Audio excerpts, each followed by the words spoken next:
La troisième tentative de commencer un rapatriement programmé de réfugiés Rohingyas du Bangladesh au Myanmar a échoué lorsque les civils ont dit qu'ils se sentaient plus en sécurité dans leur camp de réfugiés que s'ils retournaient chez eux.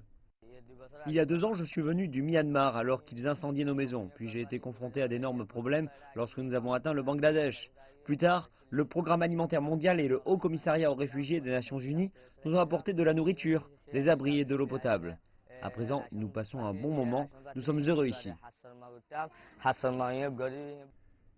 Les réfugiés narrent leurs expériences de viols collectifs, d'exécutions de masse et de répression brutale de la part des militaires birmans. Les musulmans Rohingyas demandent que leur soit enfin accordée la citoyenneté au Myanmar, des garanties sur leur sécurité et les droits légaux sur leurs terres qu'ils ont laissées derrière eux lors de leur fuite. Le Myanmar, à majorité bouddhiste, ne reconnaît pas les Rohingyas comme des citoyens, ce qui fait d'eux des apatrides. Ils ont brûlé nos maisons, pris notre bétail et se sont accaparés nos terres. S'ils nous rendent nos terres, nos maisons et nous accordent aussi la nationalité, alors nous retournerons. Autrement, nous n'y retournerons pas. Le Haut Commissariat aux réfugiés des Nations Unies a rapporté qu'un grand nombre de réfugiés souhaitaient ne rentrer qu'à condition que ces conditions soient acceptées.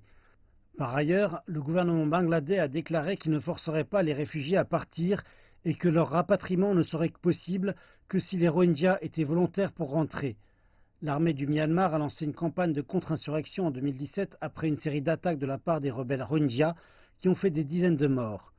L'ONU a qualifié cette campagne de purification ethnique, ce que le Myanmar réfute. L'ONU demande que les officiers militaires impliqués dans des violations de droits de l'homme soient jugés par le système judiciaire pour commencer la réconciliation. Mais elle reconnaît que cela a peu de chances de se dérouler pour le moment.